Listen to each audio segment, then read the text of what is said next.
We kicked off our time in Zimbabwe with a performance at a venue in a wooded area known as the Forest at Art Farm on the outskirts of Harare. The event was double billed with the wonderful Harare based band Fab Fusion. We also had the pleasure of working with the talented guitarist Willie Mtepaire, who had only met us 2 days prior to the show, but blended in seamlessly. This was our first time performing in Zimbabwe, and we spent some time reflecting on that experience. We played in a forest in Harare, which, had you told me I would be doing that even 5 years ago, I probably would have scoffed. It was an amazing location. Um, Beautiful day in this forest full of people, little coffee shop, kids running around. Definitely one of the more unique experiences playing that I've ever had. And the other thing too is we got to play with these amazing musicians from Fab Fusion. The collaboration we did with them seemed kind of natural, and it was like this seamless exchange of musical ideas. The other big highlight for me too was being able to stand beside Welly on stage while he was playing and watch him play, and then to have him look over at me and kind of lock eyes and just smile. It felt like, felt like a big achievement for me to have someone of that caliber look over at me while he was playing and smile, especially because I've been listening to this music and studying this music for such a long time. The performance at Farm at Art was a little bit emotional for me, and I don't think I had anticipated, I don't think I had prepared for the emotions, especially starting with Famba, which is, thanking Amai, thanking your mother for encouraging you to keep on moving forward in life. This was my first time performing in front of my mom. And so as soon as I started singing that, I saw her tearing up, and then I was emotional pretty much throughout the performance. I thought that our performance at Forest at Art Farm was an amazing musical experience for me. It was so great to present this music in its home here in Harare, Zimbabwe. It was great to play and jam with Fab Fusion.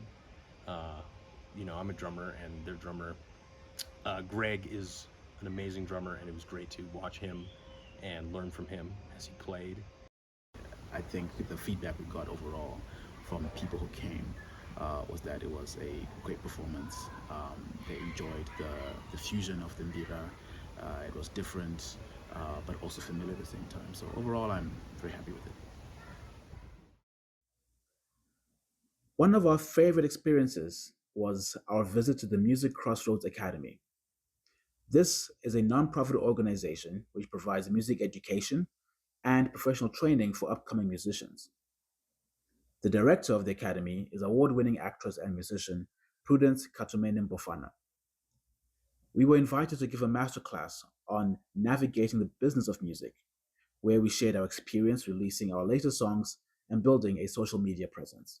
When we made our first album, 2018, we recorded it and we went to festivals, we sold the CD, and that was it. And we mentioned, we love community, we love building relationships, and we felt that that was enough. Fast forward 2023, we're thinking about recording an album, we're thinking about applying for festivals, and people are like, okay, how many followers do you have? And we're like, oh, we don't really do followers, we don't really do Instagram, we love community, and they're like, yeah, but we want to know, where are you online? How many followers do you have? And so it became something that as a group we had to figure out, okay, how can we create an online presence? Because it's not something that we're individually strong at, but as musicians, it's become so important to be present and to be seen online. And it's almost like building another community or replicating the in-person community, building that online as well. So TikTok videos, all of that, like some people see social media as though it's like, dance, jokes. It's actually very important for musicians to figure out where are people listening to stuff? Like where are people, how can I get people to see me? So we're still struggling with TikTok, But we figured out Instagram. I think. I think it's a generation. It's a generational thing. Snapchat went past me like after one natural, but Facebook and Instagram is where we figured out that we both ourselves as the musicians, as the individuals, and our market, they consume Facebook and Instagram. So that's where we put a lot of our effort. In 2004, before he passed, Oliver Mtukudzi, arguably Zimbabwe's greatest musician, built a studio, recording facility, and musician training center known as Pakari Paye. We got to tour the space, learn about his legacy, walk where he walked, hold some of his first instruments, and buy some merch. Sitting down for a conversation with Clive Mukundu, one of Zimbabwe's prominent ethnomusicologists, guitarists, and vloggers, was definitely a highlight of our time. We learned so much from him: the history of Mbira music, music in churches, and the role of diasporan bands like ourselves in shaping the future of Zimbabwean music.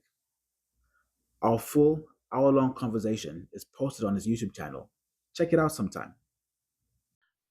Where do you see us in the music space globally and even locally in Zimbabwe? What do you think we should be doing or thinking about in terms of contributing to the music culture? First of all, if you look at all genres of music that went international, it was due to people moving to the diaspora and they maintained their roots. Because if you look at reggae music, the first immigrants were moving from Jamaica to UK and they started reggae bands in the UK. That's how reggae music moved to UK and started having groups like Aswad and Missing Roots. Right. They are all based in UK. Right. That's how reggae music started moving abroad. If you look at Afrobeats in Nigeria, it's also artists who moved to other countries. And even people who were not artists, because they would go to clubs and pay the DJ to play Nigerian music. So to me, it's an extension of our music. To see our artists who have moved abroad sticking to our roots and playing our music, and also having people from where you are now living also playing our music. It's sort of like an honor, because it means it's good. Because if it wasn't good, I think James and Tony wouldn't be here. So it means we've got something in our music that's sellable outside. At the Mbira Center, we spent some time with Albert Chimedza, who was Chaka's first Mbira teacher.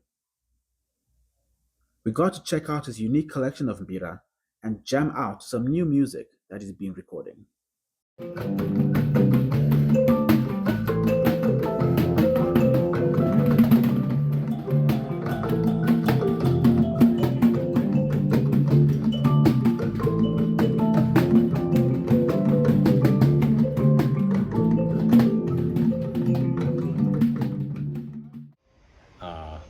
All in all, for me, I can confidently say it was one of the most special and certainly most unique musical experiences in my career so far, and I would do it a million times over.